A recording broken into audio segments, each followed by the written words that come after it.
While the streets of Shanghai were having their festival, Cannon had a sniping job. While she aims for the target, she reminds her that, despite being a victim of war, she mustn't fight hate with hate. This will also not rid the world of hate. When she returns, Yuri Natsum, who is her employer and informant, tells her of another job she has to do. The truck protecting an unbloom was destroyed by a snake. Her job is to retrieve any survivors. If there are no survivors, it is likely the attackers are unblooms themselves. Meanwhile, Minoru Minorikawa is a journalist for a small magazine and is in Shanghai for an assignment. He hopes to make it big with a big scoop here. His assistant, Maria Usawa, seems to yearn to reunite with Cannon. At the festival, he goes off to get this old guy, whom he thinks is some important figure in disguise. This leaves Maria on her own as she frolics at the festival. There is a group of people wearing weird headgear. When it is removed, they go crazy and go into a violent trance before dying. The people around them think it's part of the festival and don't care. Maria has the misfortune to stumble into one of them as she realizes the mark on their bodies. She is about to be killed by masked guys, but Cannon rescues her and takes her to safety in the back alley. Cannon ties her up with a wool yarn,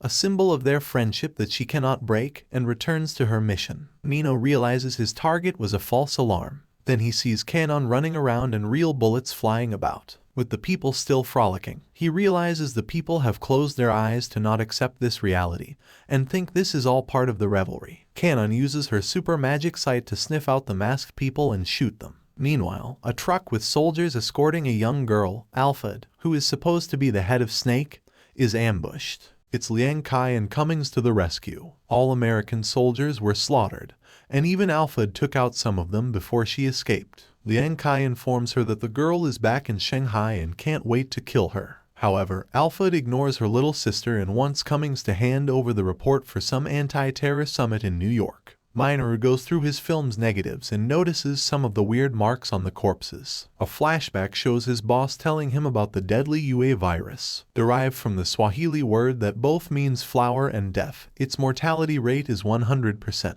Maria was a victim of a virus attack in Shibuya a few years ago, and only survived because her dad was a researcher and administered an antiviral drug. Because of the shock, she has a little amnesia and doesn't remember the incident. Ironically, Maria came looking for a job in their company, and Minoru was tasked with looking after her. At the restaurant, Minoru wants to ask Maria more about Cannon. However, they are ambushed by an unknown old man who resembled the official Minoru seen on television en route to the city. Cannon arrives on the scene to save the two reporters from the mini Uzi-wielding man before she is targeted for death by the man himself. He then dies by electrocution. Minoru and Maria were later kicked out of their hotel room due to the mess created by unknown men. Minoru later contemplated the mysterious T-shaped purple mark he saw from the old man and a corpse found at the festival he visited a day earlier. Deciding to take a lead in the T-shaped purple mark Minoru saw recently, he and Maria visited a Japanese-themed bar to ask a woman before he is stopped by the establishment's bartender. Meanwhile, Alfid began to make plans for an unknown event while Liang Kai is irritated over Alfid's ignorance for her to attack Cannon right away.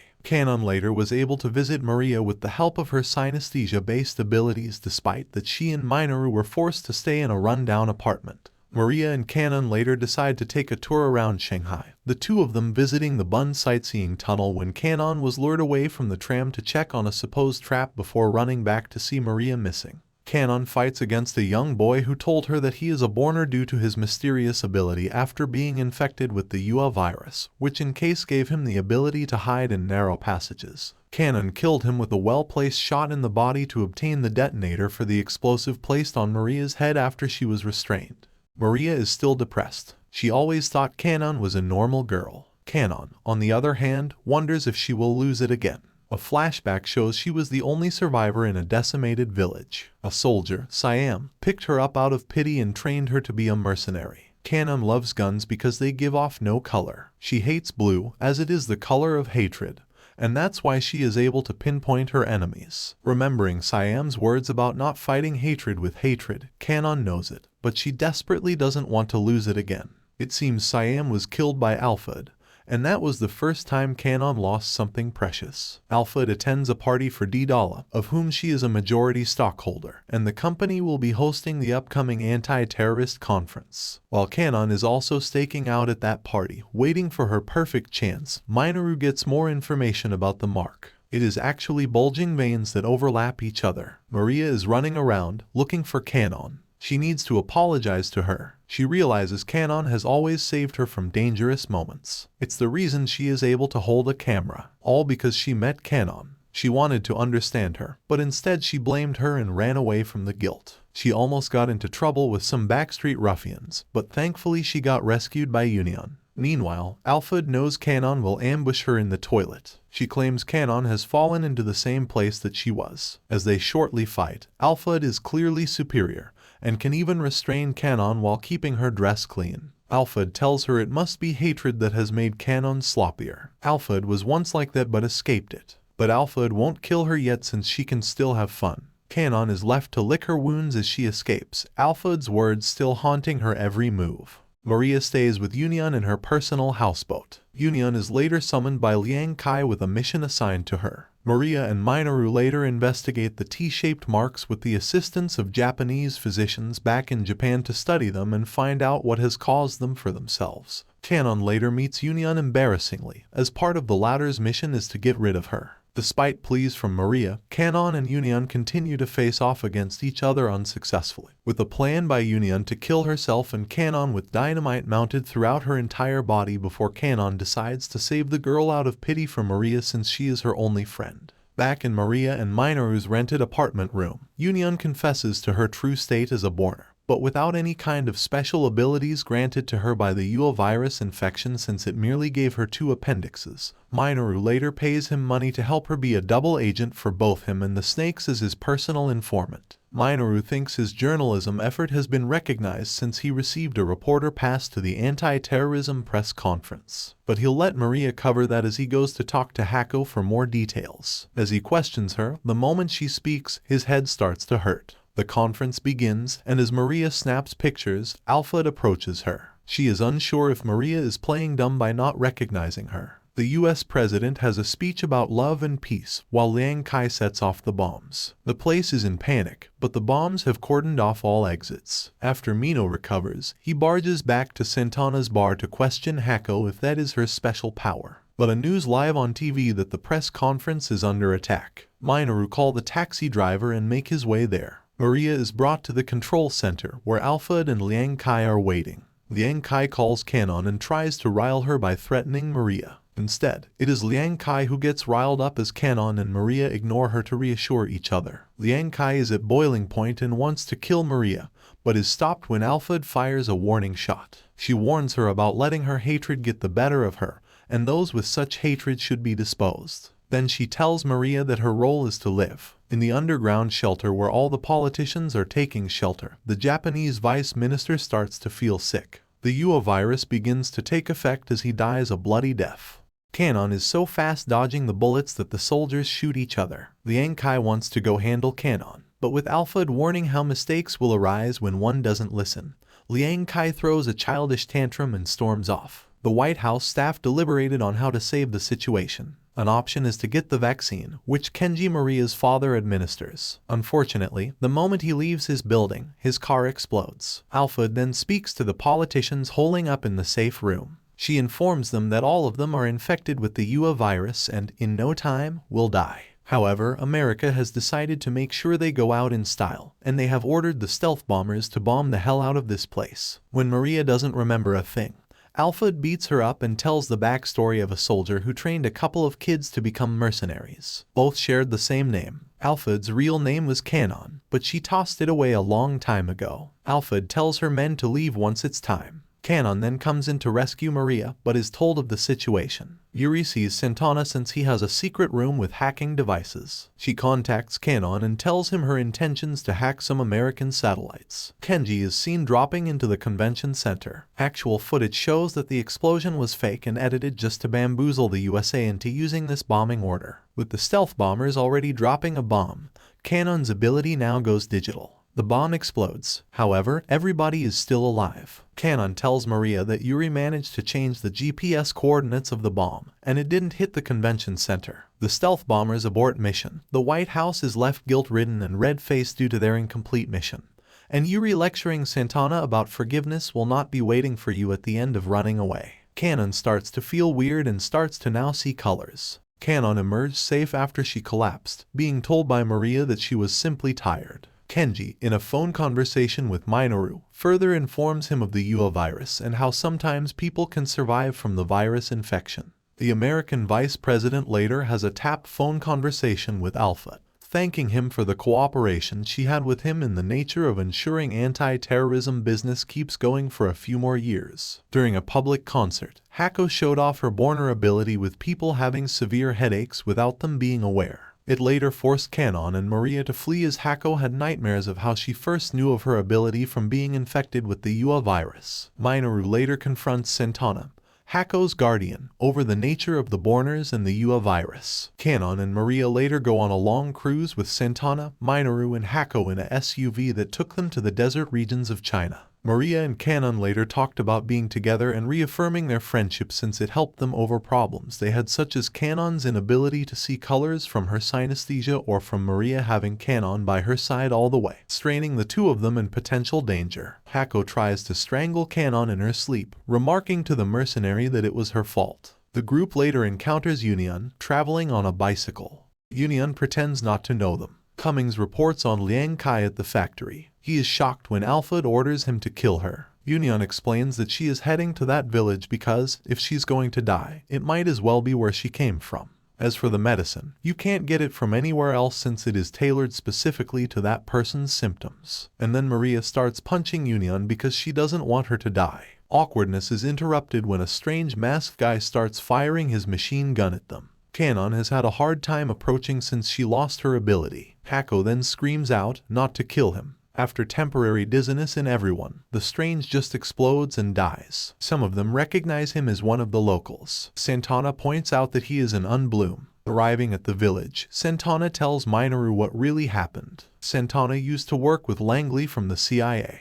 Under the pretense of disinfecting the town of some virus, they were the ones who spread it. They also test out the vaccine's effectiveness on them. The result was that the entire town turned into a hellish, monstrous nightmare. Santana discovered the truth later and quit. Subsequently, he stumbled upon Yuri, and they both shared the same goal, to blackmail the CIA into revealing the truth. He further explains about Borners, those affected, and those who were given special bodies as a side effect. Unblooms those who couldn't become Borners, and Snake keeps them to find out why they failed. A snake chopper under Liang Kai's control ambushed Cannon when she targeted her by firing rockets, temporarily sealing her in rubble with Alfid encountering the mercenary. When Alfid left, she informed the ex-CIA agent that he needs to tell Cannon her real name. As Cannon was about to get out of the rubble, Alfid tells Santana that Cannon's real name was Despair. Santana's plan is to expose the CIA's cohorts to Snake. Then the government cannot continue to cover this up.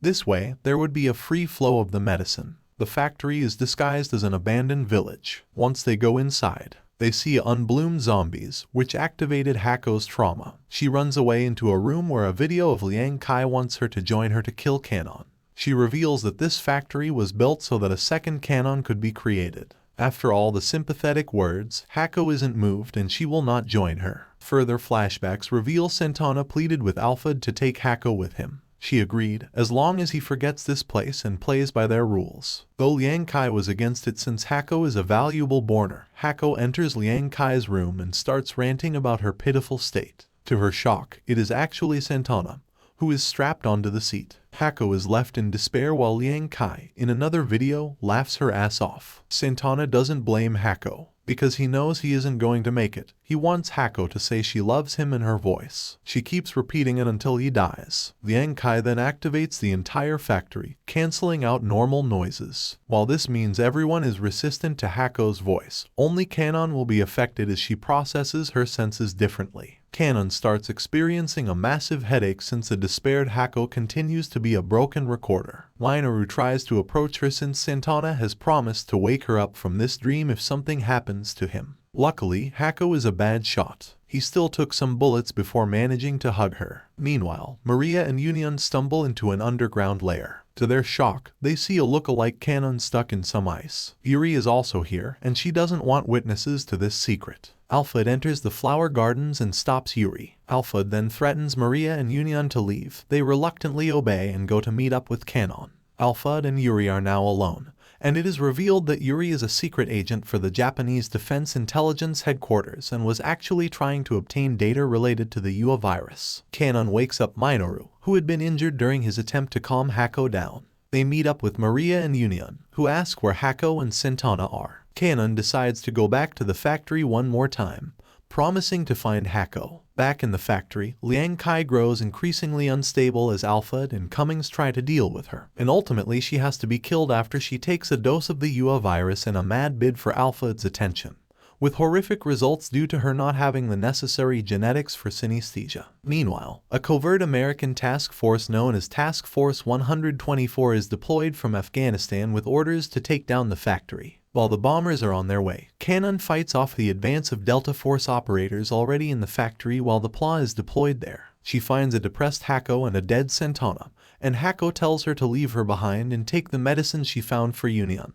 Cannon returns to her friends to safely retreat as the factory collapses with Hako inside. As they mourn Hako and Santana's deaths, Maria requests to take Cannon's picture, to which Cannon solemnly replies. Cannon is still reeling from despair, but with Maria around, she breathes a little better. Cannon, Maria, and Union take a train trip, when the train suddenly stops as the guards at the checkpoint do their inspection.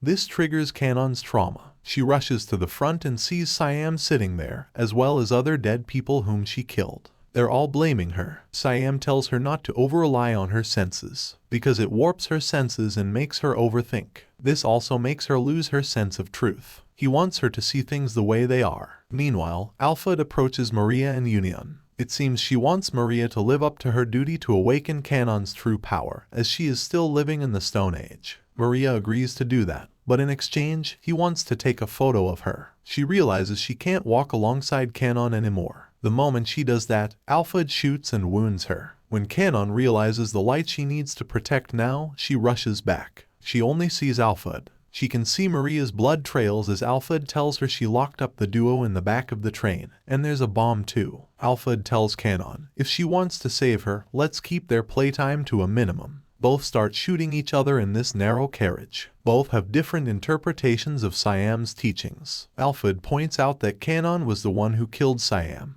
because had she not been there, Siam would not have been killed. Alfid doesn't intend to kill Cannon but rather shoot through the ghost of Siam. Union tries to find a way to free themselves. However, Maria knows she cannot make it and tells her to go it alone. Union manages to climb out of the window and derail the last coach. Maria is doing her monologue of Cannon as her light, but because she is being loved and protected by her, this light also casts a shadow on her heart. As the bomb counts down, Union has second thoughts and runs after the detached carriage to save Maria. The bomb eventually explodes, and Cannon reacts as what presumably is her true strength becomes apparent, slowly being able to overpower Alfid. Alfid tries to escape, but Cannon chases after her. She believes Maria is still alive. She might not be able to see her color, but she can sense her kindness. Maria is still alive because Union changed her mind and ran all the way back to grab her before the bomb exploded. Alfid laughs when Cannon claims Maria isn't her light but her friend. Alfid then realizes Siam called her once by this name. It was before his death. He told her the meaning of that new name is solitude. She tries to kill herself by dropping off the train, but Cannon grabs her hand. Cannon says that the day Siam died, she moved on and met new people. Hence, Alfid can't die because she is already dead. Cannon's heart died the day Siam died. That's why Cannon wants her to live and won't let her die. Alfid is left to reminisce about Liang Kai's words about being stuck in the past. It was Alfid, not Cannon, who is still trapped in the past. To free herself from this haunting, Alfid shoots off her own arm. Maria wakes up in the hospital,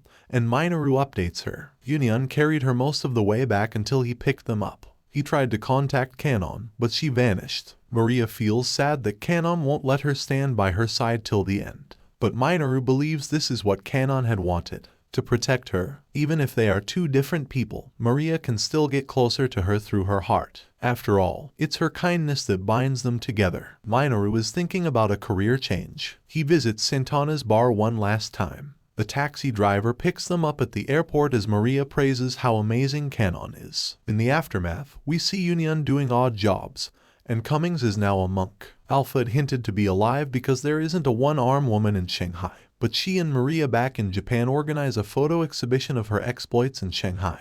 Thank you for watching till the end, and please don't forget to subscribe.